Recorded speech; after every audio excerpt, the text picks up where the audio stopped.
Aloha, everybody. God bless you, and welcome to our live today. I'm very excited about today's live because of my good friend, Pastor Estevan, someone I love very much, and just the topic that we're going to be talking about. We're talking about leaders on social media. We understand that this is a time where media is part of ministry. You know, it's not in the Bible. It's not one of the gifts of the Spirit, as far as like but nowadays it's become like a role on a team. You're gonna go take a city.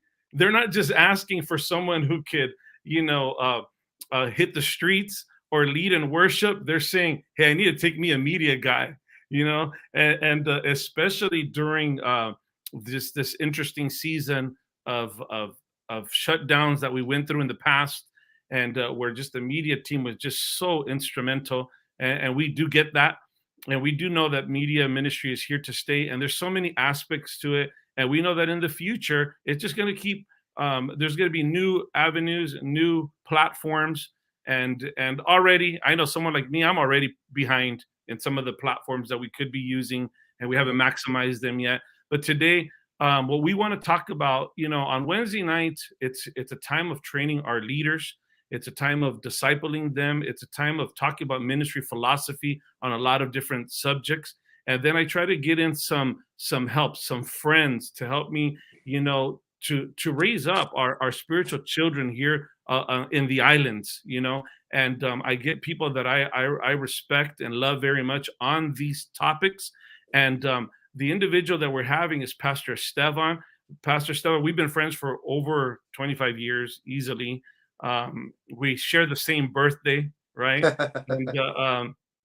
And, I personally was telling him that I think he's an important voice in our ministry, because he'll go on live and go on live for about an hour or two on very touchy subjects, and he just has such a good way of presenting it and being a minister of the gospel throughout it. And it's just a pleasure to have you, Pastor Stefan. When I thought of this topic of talking to our leaders, and we have a lot of cool questions that I sent to you, and to be quite honest, I didn't put a lot of thought to them. I didn't say to myself, okay, this is what I'm gonna say to this one. This one, I'm just, these are just kind of questions, and I have a way that I deal with them. I'm going to share them. You're going to share how you deal with them. We might be the same. We might be different. I know that me and my wife, we have different practices when it comes to social media, and I'll bring those things up. And so there's great people. Like you're a great person. My wife's a great person. You're two people that I respect and love, and admire just your purity for God and your love for the ministry, and just and all that good stuff. So yet I may be a little different in my ways of thinking of some of these things. But Pastor Simon, good to have you, my friend. How do you feel about this subject? Honestly, I really feel honored. I take this always whenever you're able to speak to people, but in particular, what you're doing as far as with the leaders, right? You just don't let anybody speak to your leaders. So I really count that as a privilege and an honor that we have that same heart and the same voice for this generation, and but also knowing our strengths, right? The team, where we're at, who we are, who we're not, and being able to bring in those voices. So that's why for me, we have a lot of similarities, but we also have a lot of differences. But that's what makes us unique and dynamic, and I love that. So I really appreciate it. You and your wife, love you guys very much, and I love this subject. Great subject. Yeah. Okay. So we'll get right into it. And please, we encourage those of you watching to share. I haven't even shared it yet myself. That's a sin. I'm going to share it right now, but do me a We're on favor if you're social media watching. right now. That's the subject. Yeah. Yeah. So I want to encourage everyone to just share it when you get a chance, and feel free to be commenting and throw in some questions, or put in the answer to um to the questions that you feel, what you lean towards. But at the same time, I'm going to ask that you take the posture of a disciple, also. And I'm not saying that me or Pastor Steven have mastered it, but we are going to come from a certain point of view that's we're going to give our best perspective, just as ministers of the gospel, and people that want to use social media for God. And so, but please feel free to share your stuff. Okay, this, and they're going to vary. This is one of them I sent to you, Pastor Stefan. Should leaders page be private or public? What are your thoughts on that? Well, I think within it of itself, you got to even ask yourself, why are you even on Facebook, right? Why are you there? Are you there to connect with maybe just some people? I know a lot of people that get on Facebook and they even have that whole thing like, I don't even know why I'm here. I'm just here. But I think if you're going to be a leader on Facebook, because you're a leader off Facebook. And so because you're a leader off Facebook, you got to learn how to be a leader on Facebook. And so you do things accordingly, whether it's public or private. There's a lot of conversations I have private with leaders. I will say, hey, come here, let me talk to you. And maybe I might do the same thing on Facebook. But when it comes to generalities, people don't know where you stand unless you show them where you stand. And so I believe as a leader, I want my voice to be heard, especially if I'm preaching the gospel. I want my voice to be heard. So I think as a leader, our leadership, the atmosphere we're creating, it should be public, because what the Apostle Paul said, right? What did he say? Follow me as I follow Christ. So in other words, right away, you're a leader and you're a follower at the same time. So on Facebook, that's what you are. You're a leader and a follower at the same time. So that to me is very influential, if you will, when it comes to being a leader on Facebook or Instagram or YouTube, things like that. Yeah, I agree. I look at Facebook. It's Facebook to me as I look at that as a pulpit. It's your pulpit, and you have a level of influence. People who stop on by, who are maybe faithfully watching your stuff, or maybe some unfaithfully, just like church members. Some are faithful, some are unfaithful, some maybe just pop in once in a great while, and that's how people are going to be. And it's your platform to be able to share, whatever is in your spirit, right? Whatever's in your heart. And for me, I lean on I'm about to contradict myself on something, and I'm going to show how I'm going to show how though I try to be relevant, I'm not. And I know some of you look at me and you say, but you're so relevant, you're so skinny, you're like a hipster, and you know what? I'm not. I'm none of those things, And I'm gonna expose myself right now. Watch, because should leaders' page be private or public? I think a leader's page should be public. Personally, I think just like when you go preach the gospel at a marketplace, like in the old days, in the Bible days, Jesus would go in the marketplace, and it wouldn't be like, oh, I only want to talk to friends. It was like friends, enemies, literal haters. Yeah. Haters were right there within they weren't his inner circle of disciples, but they were within arm's length of physical proximity. You know what I mean? So, yeah. So it's a platform that he used, and he didn't distinguish it like, no, I'm just going to accept this one. And no, it's like he wanted everyone to hear it, and in hopes that some would change. Now, and the reason why I say I'm contradicting myself is because my Facebook is public, but I noticed that my Instagram, my IG, is private. And I think after this live, I'm going to have to take it off private. Now, Pastor Stefan, because we agree on this one, that we both agree that a leader should be public, let me just share real quick on why some people, I guess, don't believe they should, or why yeah, I'd like to hear that. Why don't they do that? Okay. Well, I think that some people, they look at it like this, like, they believe, especially sisters, because remember, we're two guys talking here, right? Sometimes sisters have a different point of view. They look at some individuals out there as very creepy guys, and they have like daughters. There we go. Look at my wife just posted something right now. She said there's a lot of weirdos on social media. I don't know if I want them on my page. So there you go, guys. I mean, there you have one of our women of God. That's her point of view. And the thing is, she has daughters, and there's people out there that they have granddaughters or sisters, and they're going, you know what, these guys, man, I don't trust them, and I don't like them. And, I think that's probably the thought behind some people, So I think when it comes to that, you have to look at the origination of the platform that you're on, right? Because as a pastor, I got weirdos in my church. I got to deal with those weirdos, people that come in.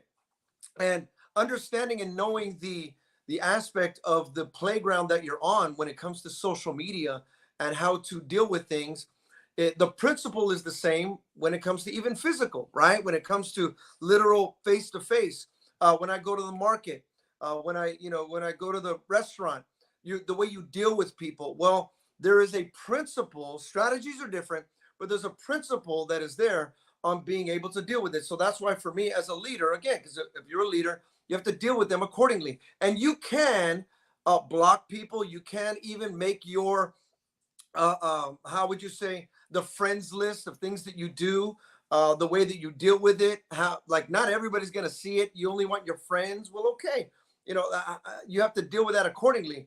And so I think one of the things that I will say this, that when it comes to, I know a lot of people, they may look at you, right, because you're so skinny, you're so cool, you're so awesome, right, like you were just Mhm. saying. and, Yeah. and people say, well, Pastor It's not Tony. just me. It's not just me saying that, but go on. Go on. But you're a pastor. You're the Well, the thing about it is that how you became a pastor is you use the influence that was given to you at the opportune time, and you maximized it. I think what you're dealing with right now, and what you're even looking at, there's a generation right now that you have to use this thing properly and use your influence, because we didn't become pastors overnight. That's not how pastoring works. Right. I had to learn how to bring the water at a life group first. Hmm. Could I do that? Well, Yeah. it's the same thing when it comes to social media. Well, can I deal with things and be responsible on social media first on Hmm. certain things and use my influence correctly now and Yeah. deal with it now? So when it comes to leadership and influence, it's the same principle. Now, to what your wife was saying, so I believe a lot of women, what I think they really feel, because to be honest, that same thing that your wife and others probably put as well, they feel the same way when they walk down the street. Correct. Yeah. It's the same thing. So Yeah. you're gonna have to deal with it accordingly, Hmm. on who you are. And that's why some women, even when they walk, believe me, I got two beautiful daughters. You got four beautiful daughters. And believe me, we want to protect our daughters as much as possible. The reality of it is we're not always around our daughters.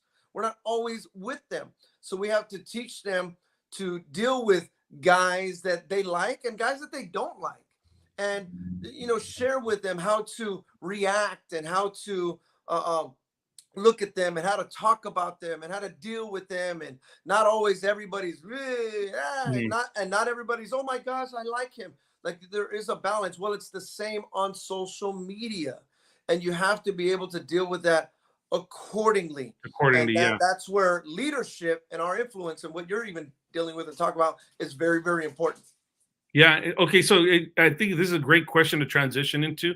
This is a heavy one right here. When is it okay for leaders to block people? I don't know if you've ever had leaders in your church that they've blocked someone, and maybe you felt that was an immature thing to do. You know what I mean? To say like, hey, they don't follow me no more.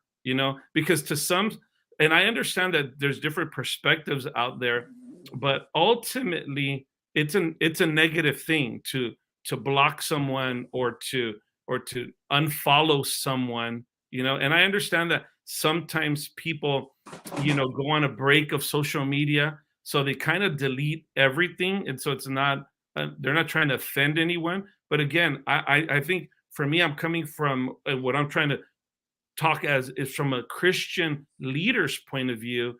And I think that blocking someone can hurt some people. And I think we have to be careful. Is there times for that? Sure. Is it like that creepy person we were just talking about? That weirdo? Yeah, I think that's okay to block them. If they've done some, maybe you have like a little system of strikes that they've really maybe done some false accusations and really maybe hurting your testimony, or really, or they're just very something very, I don't know, there's different situations that could arise, right? And that could draw to that conclusion. But I think that should really be, we shouldn't just loosely block people. What are your thoughts on that? I think when it comes to blocking, I've learned this, that social media is the language of this generation. It just is. So you've got to learn the language of the platform you're on. You have to learn how to speak that language. Right now, if I were to give you sign language, maybe you know it, maybe you don't. I think it's very important that leaders understand the language of what you are dealing with, what it means. Um, Here's a perfect example. There's a young man by the name of Kyler Murray, right? He was the #1 overall pick for the Arizona Cardinals, played football. Well, just recently, he started deleting all his Arizona Cardinal posts. Now, this guy has over 1 million followers. I mean, he's big on social media. So he knew what he was doing. He's not a nobody, he's a somebody. This guy makes millions of dollars. What you tweet, what you post, what you block, what you share, what you like, everybody's on. Now take that to understanding that he didn't talk to his coaches, he didn't talk to his managers, he didn't talk to the executives. He just did it and pretty much went, well, let's see what they think, because he's trying to speak a language. And when Mhm. it comes to leaders, we have to understand the language that we speak. Now, I'm for blocking people if you need to. Now, this is my thing though. If you're going to block them on social media, you're probably blocking them in person. Mhm. You should probably block them in person, because if you don't want to deal with them talking face to face or even in a group, then you probably aren't going to do that in the group on Facebook either. So you have to kind of look at that balance of where that's at. Believe me, there's a ton of people. Now, this is for me. Now, I will only say this about me. There's a ton of people that, even people in my church, they go, Pastor, why don't you block this guy? And I don't. Mhm. Me personally, I don't, because I Yes. want him to hear what Yes. I'm saying about his character tomorrow when I post. Yes. And when you You're going to preach, hear and this, yeah. that you have bad character, not just in this situation. Because why? Because my character comes through my posts. So you're Mhm. going to hear how ugly you're talking. Maybe not right now, because you're all up in your emotions and you're all up in your Mhm. ha ha, look how awesome I am talking to you as a pastor, and I'm not, ha ha. Mhm. But I'm bigger than that. And I'm okay with that. I don't have an ego, but more than likely the person that needs to be blocked has an ego. So with me as a leader, the Bible says that you are to live above reproach. So my job, the word reproach means disgrace. Disgrace has to do with disrespect. So what I have to do is I have to learn how to talk, walk, and type above disrespect. That's my job. That's what I have to do as a leader. Again, not everybody can do this. I do it for me personally when it comes to disgrace. Now, we're talking about weirdos, that's something else.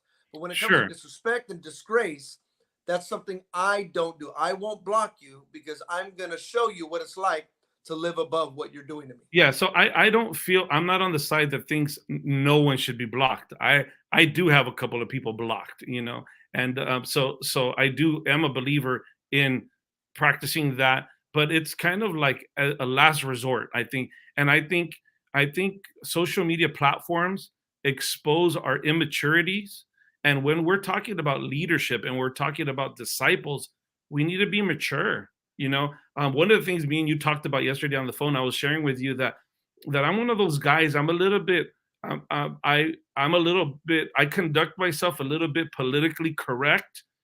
Just naturally, I don't try to ruffle feathers deliberately. I try to, I'm not going out there trying to pick a fight or join sides on things. As a leader, I encourage our leaders. They shouldn't be involved in dramas. Their name shouldn't be in the center of dramas. We should be peacemakers. So I'm really into kind of that route. And so overall, I definitely think that we should always conduct ourselves mature. But I was thinking the other day of the word PC. We know that that means politically correct, but I look at it like this: I'm going to conduct myself with pastoral character. You know what I mean? So Yeah.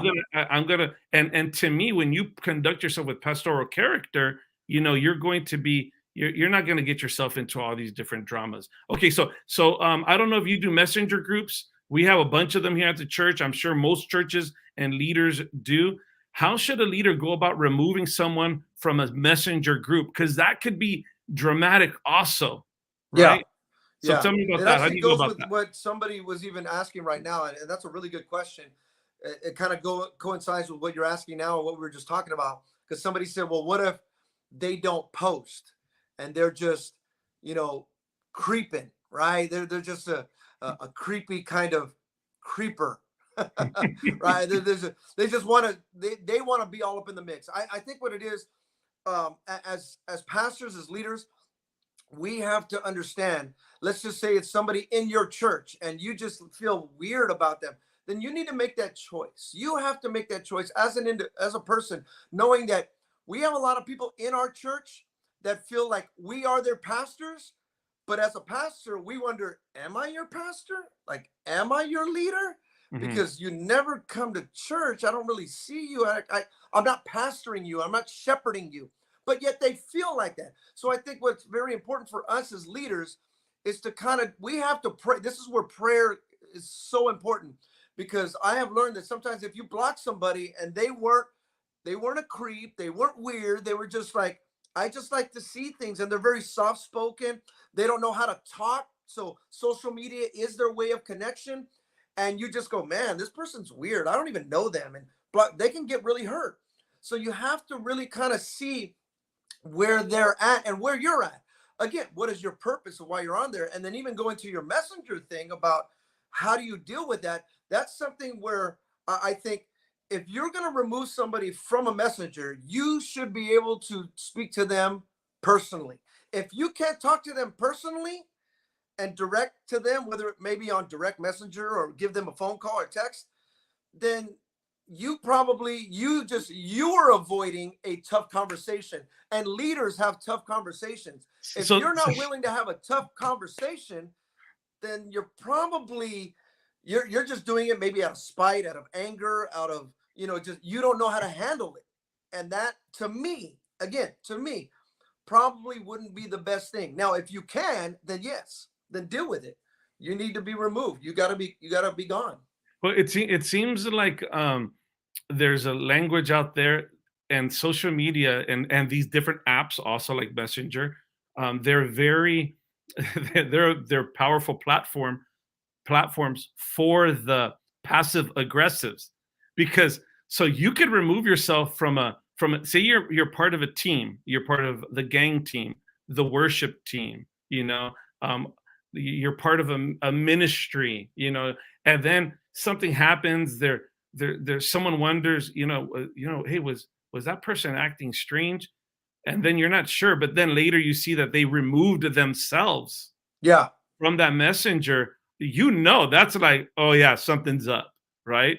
Yeah. And you're right that that person obviously is struggling, is going through something, and they're running, they're running, right? And they're and when they remove themselves from a messenger group, it is an opportunity for leaders to check up on them. I think leaders should check up on them. Oh, for sure. I think they should say, "Hey, so and so removed themselves from that group. Find out what happened," because there's more to that story.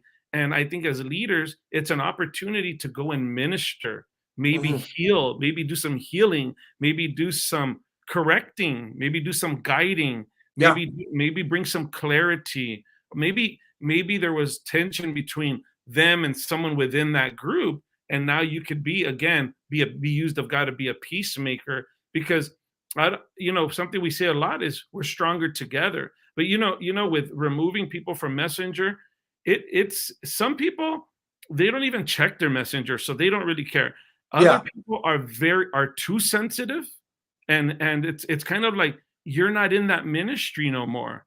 So I think the courteous thing, the best way to go about it sometimes, if you're no longer in that ministry, say you're in this life group, but now you're going to be in that life group, it's okay for you to remove yourself from there and not put them in a position to where it's like, ooh, Pastor so and so, because it says right there, it Yeah. tells it tells the whole business, like who removed, or they removed themselves, or they were just removed, and it just kind of, it could be a little dramatic. And again, I'm not for the drama, so I think sometimes it's better just remove yourself. But yes, it should be done in a you know probably there should be talks in person Yeah. before you do it on Messenger. There, Good there point. has to be a mature standing, right? I think there has to be a mature way of being. And again, a lot of principles that apply in person will apply online.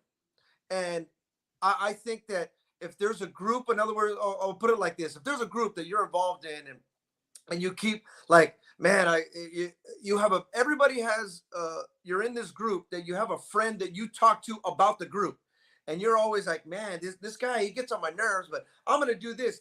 You could be emotional, and you could be doing something that you shouldn't be doing because you're acting on emotion.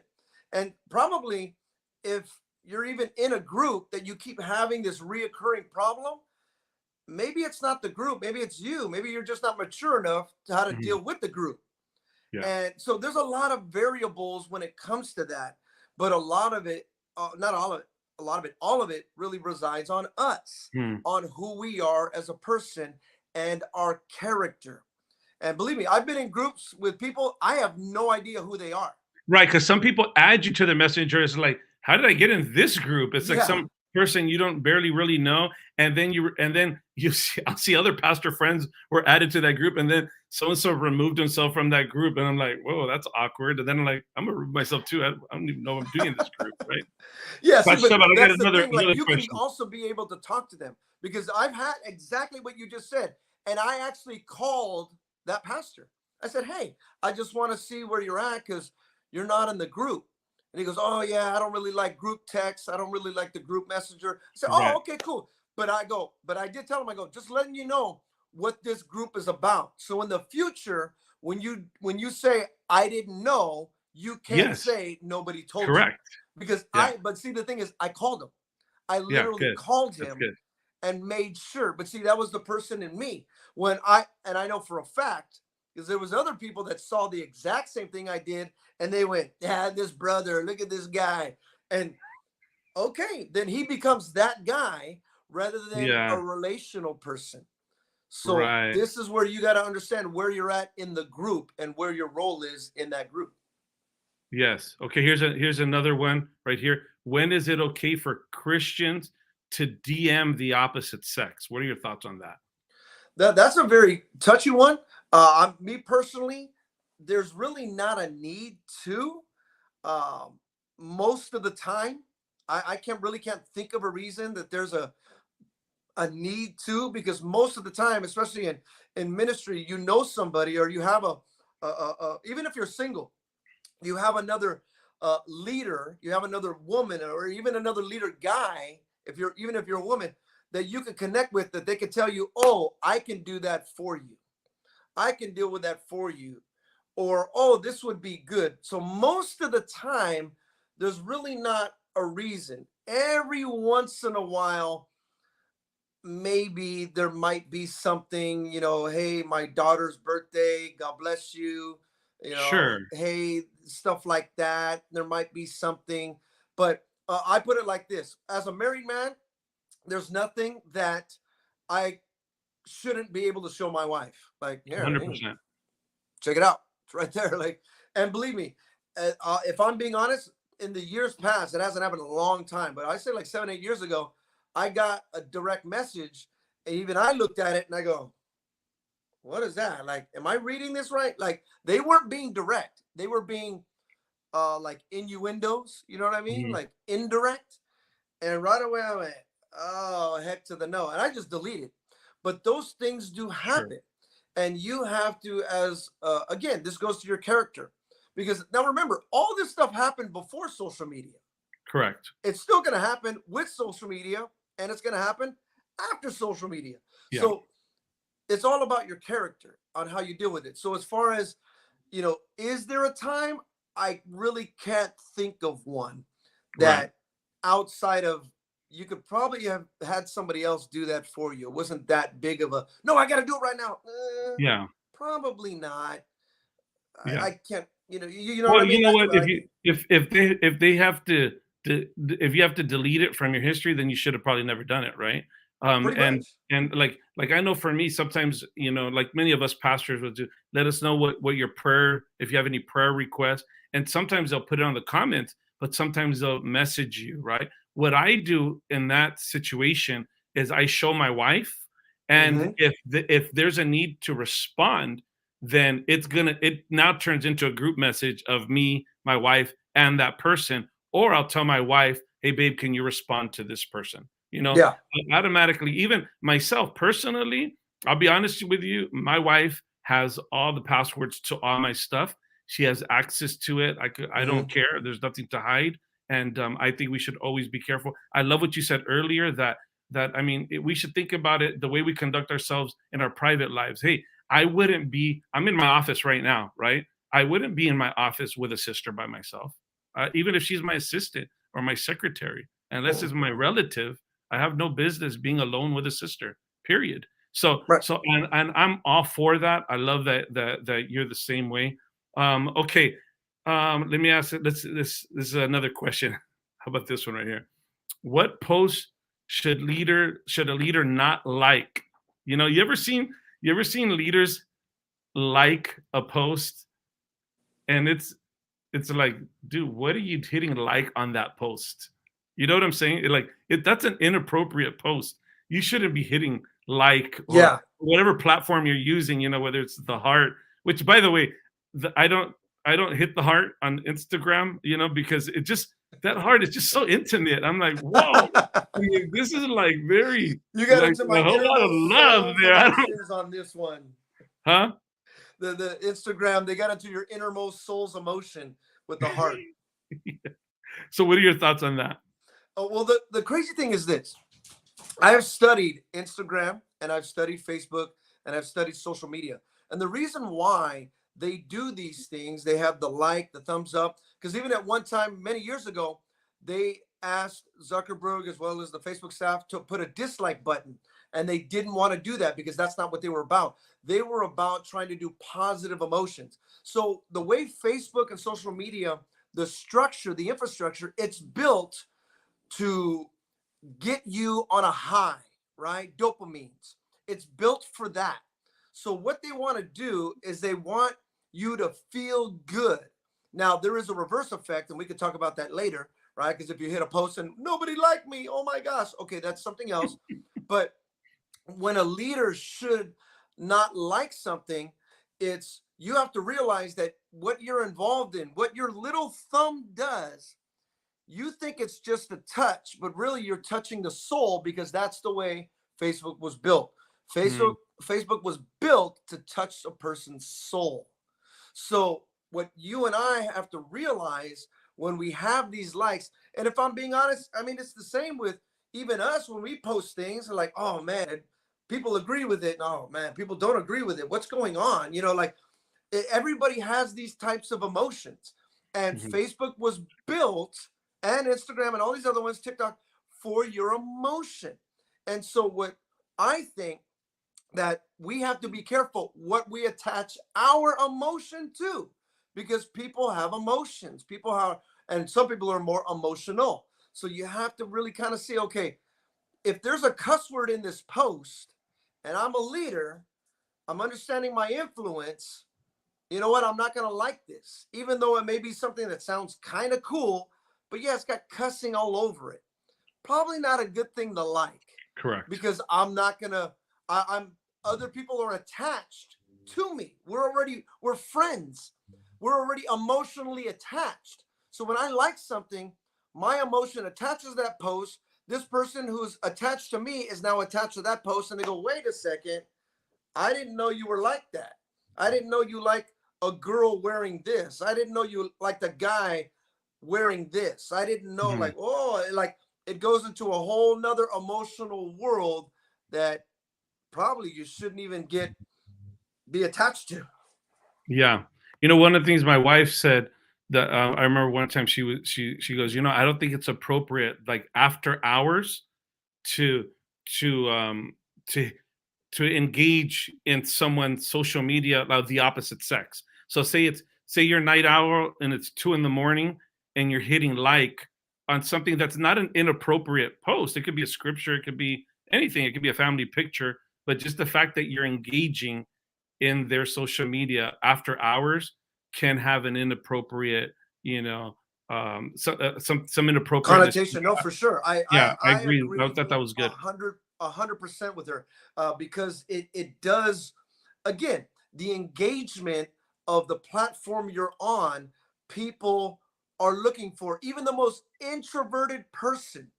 If you're on social media, you want some sort of connection. I don't care who you are, because that's the way this platform was built. It was built for that.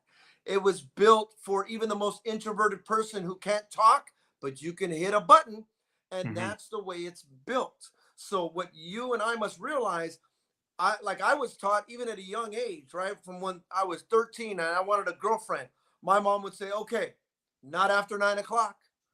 Ain't talking on the phone," right? Like that's not happening. So it just became a force of habit into my singlehood and even into my marriage, right? Even when I was dating my wife, I remember one time we were talking, it was like 9:30 when we were engaged.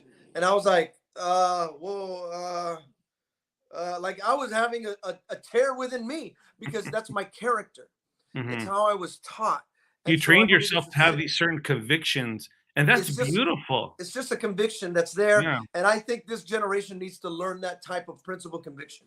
Yeah, even if you're going to share something and it has a bad word, and in regards to even when someone dresses a little bit kind of like inappropriate or just inappropriate, like unfortunately, I have beautiful family members, nieces that are not saved, and they're on my social media, and they don't dress the most appropriate. They are aware of it, and they have literally contacted me and said, "This one leader." um, hit like on my picture, and I wasn't appropriate in it at all. And I was like, whoa, And so they even felt that creepy vibe from them. And so just know and we're not trying to teach you guys to cover your trails. Like, hey, if you're checking them out, don't let it be known. So don't hit like. No, we're saying have convictions. Use some wisdom in your engagement on social media. Well, Um, the crazy thing about yeah, it, Pastor Tony, is that we're all friends, right? See, like me and you, we're actual friends. We're not Facebook friends. correct. We're actual friends. When we get on Facebook, the algorithms and the way that they're made, they pop up what we would see as mutual friends. And so somebody who's not an actual friend in person, we become mutual friends, right? Again, you got to remember, this is the way Facebook built it. Mhm. Like, oh, you're friends with Pastor Tony? I'm friends with Pastor Tony. Let's be friends. And we can friend on a social network type of thing. And all of a sudden, sometimes we forget, oh my gosh, who we are connected with. Mhm. And as a leader, again, we're talking leadership. As a leader, that's why it's very important to have integrity in front of your pastor and not in front of your pastor, because Yes. it will find you out. That's just the Mhm. way that it is. Because the way it's built, we're all connected. Even if you don't think we're connected, we are connected. That's the Yes. structure. Okay. So, what do you think about this one? This one's heavy right here. Um, should leaders unfollow people that hate their pastor? That's a very good question. I was thinking about this one, and the answer that I have to this one is know your role. Know your role. What is your role? What is your position? Um, there, I'll say for me, there are people that don't like my pastor that I know of and that he knows of, but he also knows that I'm friends with them on social media. But we're friends on social media. Believe me, we're not friends in person because I don't see them. But my role is to know where these people, how they speak about those who don't like my pastor. Hmm. That's my role. Now, again, that's my role. And I'm okay. I have learned how to be above reproach, because believe me, if I'm friends with this person who doesn't like my pastor, and I can have the same conversation with them about my pastor, oh, then I'm just as bad as they are. Like that's not really my Sure. pastor, because the person Yeah. that doesn't like my pastor, that he doesn't pastor them. So now I'm in that same boat. I'm in that same group. Yeah. So for me, I try to make sure that I don't have an emotional attachment to these things that could take me to a place that is beyond sometimes even my strength. So I got to know my strength. I got to know my role. I got to know where I'm at. I'm not totally for like, well, he doesn't like your pastor, you need to unfriend him. Like, I'm not really with that. Me personally, I'm not with that. I'm okay with that. Now, I think if you're having discussions and you're talking in topics and in places that you know you shouldn't have, that it's coming against the principles that your pastor believes, then really you don't need social media. You need prayer, and Yeah. you need like you need some outright scriptures to help you understand what it is to have your pastor's back. So I don't engage with them. I just make sure that I'm at a good distance with understanding and seeing their perspective on things Yeah. and where they Mhm. talk and what they say. That's just Yeah, me. yeah, and that's very interesting because again, I love what you said earlier about how would you feel about that in person. Now there are going to be people that God's going to use. I first of all, I hate when the enemy breaks relationships. I hate it when he comes in and it's clearly that Satan came in and relationships that were supposed to be like they were supposed to be part of that church. We were supposed to do something for God together, and now somehow the enemy has come in and has broken that up. I'm not for that. I'm for restoration. I'm for reconciliation. I love that. I think that's something very beautiful. It's very Mhm. biblical, and at the same time, I do understand that in the Bible you had Paul happen with Mark, and then also in the Old Testament you had Abraham and Lot, where you have moments Mhm. of people do separate for a season, but then because they both should be God fearing, they both should eventually come back. That happened with Abraham. That happened with Paul. And so I would hope that that would happen, and hopefully nothing too bad happens during that in between that time, and because sometimes other things happen, like there's a death, there's tragedy will hit one of the two sides, and then just you kind of end up forgetting about whatever the tension was because it's like, you know what, man, we love you guys. We're praying for you guys. You know what I Yeah. mean? Well, And see, and the crazy thing about it, now I can say this about me and you. Uh, we very much have a pastor's heart, and it's very hard for us to hate people. Like yeah. it's a difficult thing.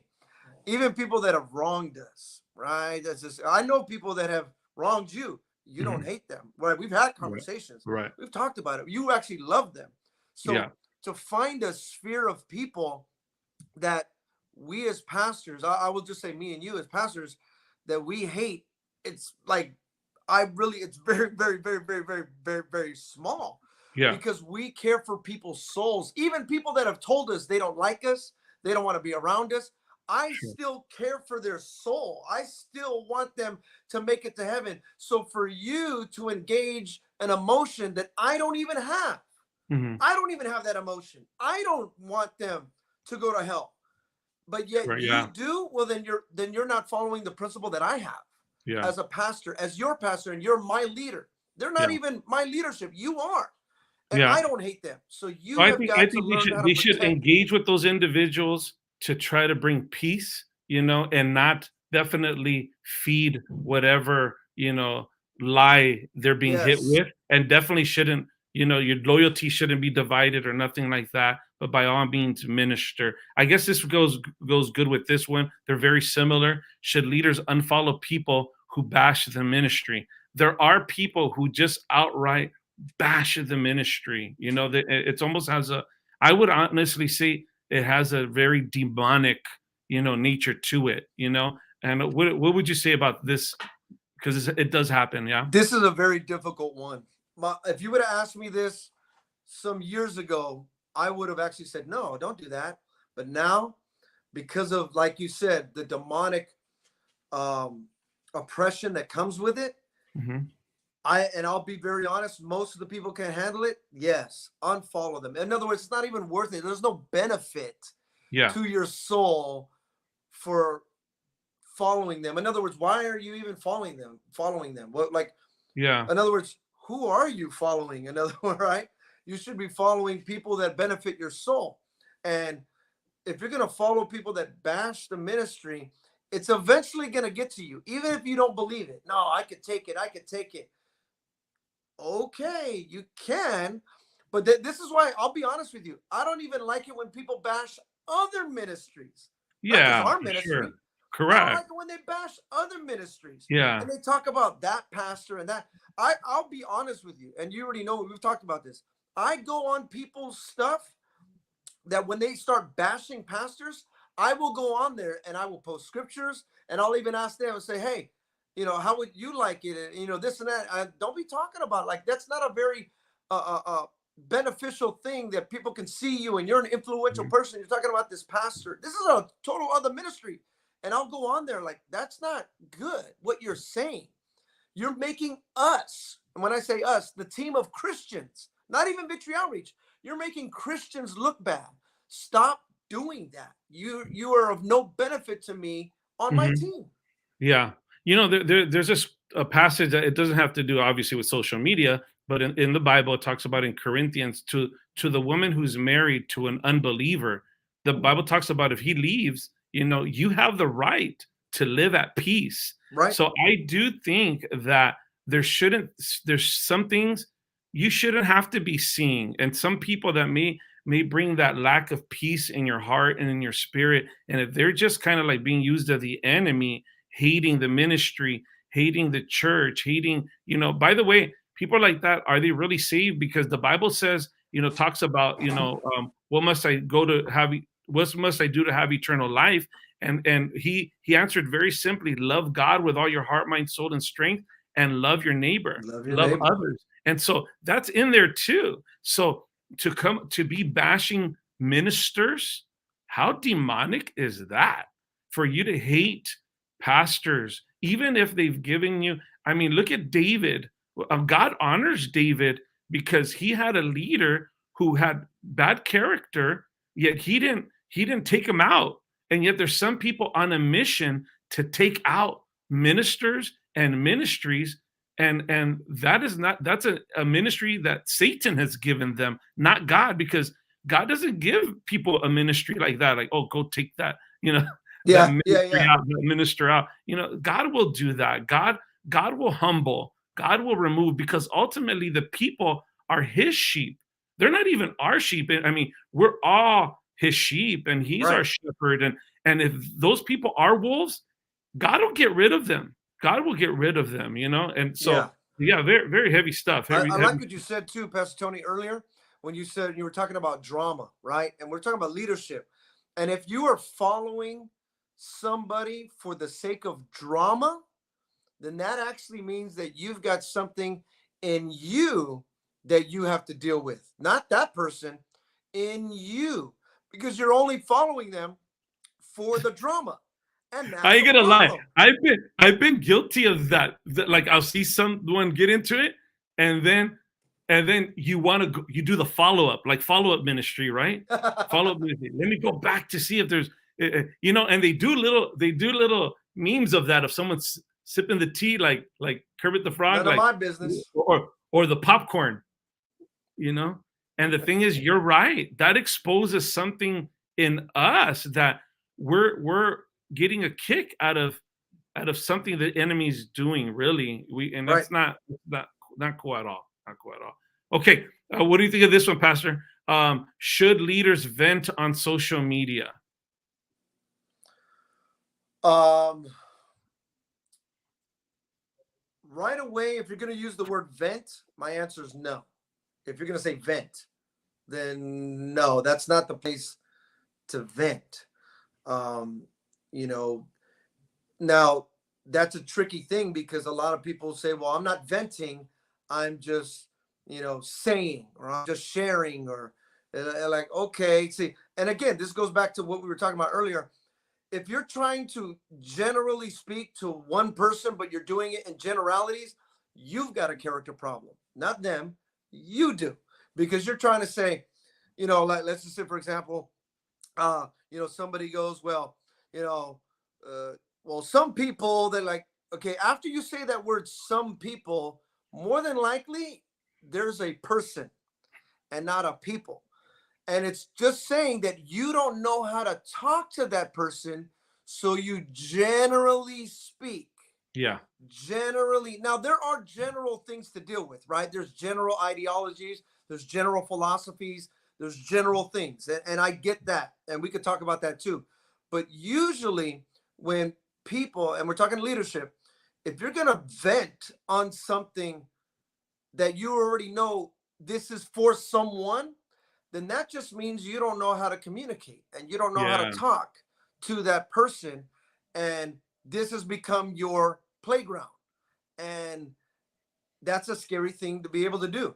Yeah. And you know what, Pastor? I would also say too that biblically speaking, because again, we're Christians here, at the end of the day, we're all believers, even those who say I'm not a leader, but you're a Christian.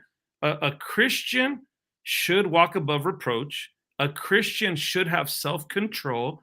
So venting and constantly being emotional, like you're obviously mad at the world or hurt or and to really use your pulpit for that type of platform, I just don't think that's the right platform because other eyes are watching that are not even saved. So now we're being a bad testimony to the world. And that could be, something that could be taken care of in-house. And now that being said, I do love when people are transparent about their issues, like whether they had marriage problems or Yeah. problems with their kids or struggled with depression or they almost quit and they let us know that they went through that or they were going through that. And I think that's beautiful. I think that too is biblical and I Hmm. think that's okay.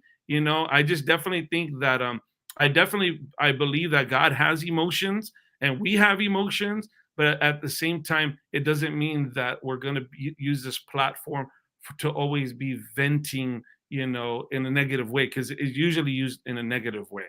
Yeah. Now, If that's what you're doing and you're using this as your anger, emotional, steam let off platform, this is a bad place to do it. yeah. It's not a good place to do that.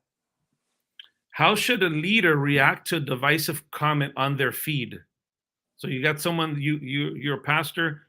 I'm sure it's happened to you. And there's some people that they're picking a fight there. It's a divisive comment. It comes with an ugly spirit. Well, how would you react to that? Okay, so I've done three different things when it comes to this. Number one, when I read the divisive comment, the first thing I do, this now again, this is me personally, I pray because the lawyer in me wants to respond, right? Because I'm a very I know me. Again, I talked about the role. I know me. Mhm. I'm a quick guy. You're a quick Yeah. guy. We come up with stuff quick. So I have learned that sarcasm is a spirit of pride. So I've learned that about me. Again, this is not for anybody else. This is me. I'm talking to me. So I've learned, Stevan, slow to speak, or in this case, slow to type, quick to listen. What are they really trying to say? What are they really trying to express? Because I already know I have a bigger platform than them. And what Facebook does, it puts us on the same platform. Nobody knows who this guy is. They know Correct. who I am. They know I'm a Yeah. pastor, but who's this Hmm. guy? And if I respond to this guy Hmm. in the same emotion, I bring myself down to their level. Yeah. And we look like the same person Hmm. to the average viewer. So Yeah. what I do personally is I pray and I say, should I even respond to this guy? Now I do respond. So one thing, the first thing I do is I pray.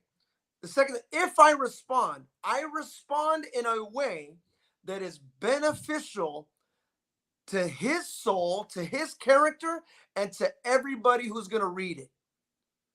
Hmm. Because they're probably saying something that someone else is thinking, but they're the only ones that have the guts to say it. So, all right, that's cool. I had the guts to say what I said.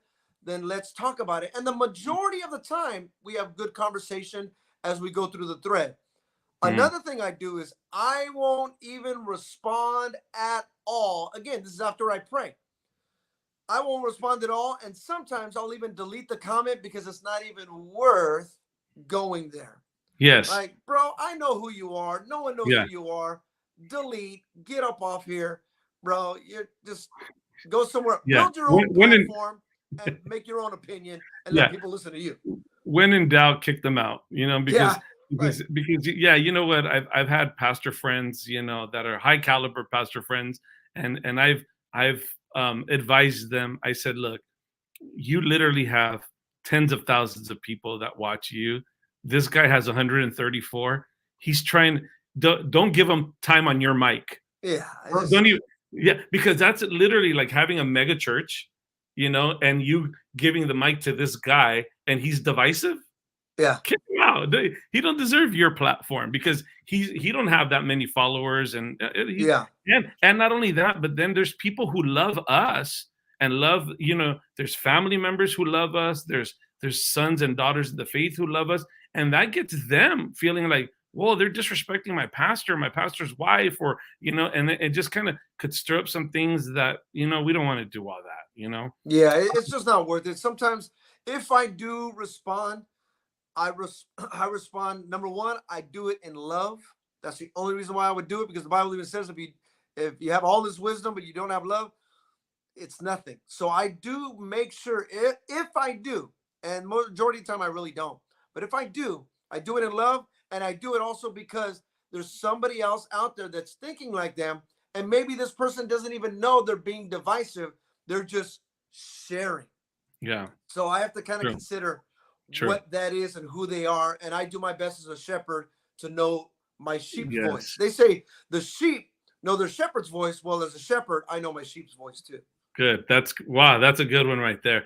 Listen, I want to thank you so much, Pastor Estevan. This has been such a great live, and I hope you guys enjoyed it, and I hope you were blessed by today's live. And look, we have a lot of things that go on within the church. Come check out our church. Every Sunday, we have church services every Sunday at 10 a.m. and also at 1 p.m. We also go live actually every day, so you could come check out our lives, but come check out our church. And also, too, if you want to be a blessing to the ministry, go ahead and feel free to sow a seed in the ministry. You could give online through PayPal, or you could text to give. And Pastor Stevan, I value your friendship, man. I love you, my brother.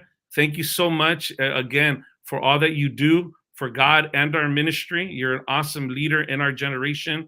And during the pandemic, you're one of the ones that to me stood out among other people like Sister Julie and Pastor Al and Sister Georgina. I know Pastor Sunny Jr. was going on live like 3 days out of the week with Sister Kim, and you were one of them also. And we appreciate you. I appreciate you, my brother. We love you very much, man. Thank you so much for being with us. Thank you so much. I appreciate it.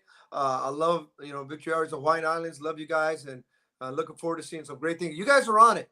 You guys are on it, man. I watch you guys. You guys got some great stuff. Keep it going, and let's make an impact in this generation. Amen. Aloha, everybody.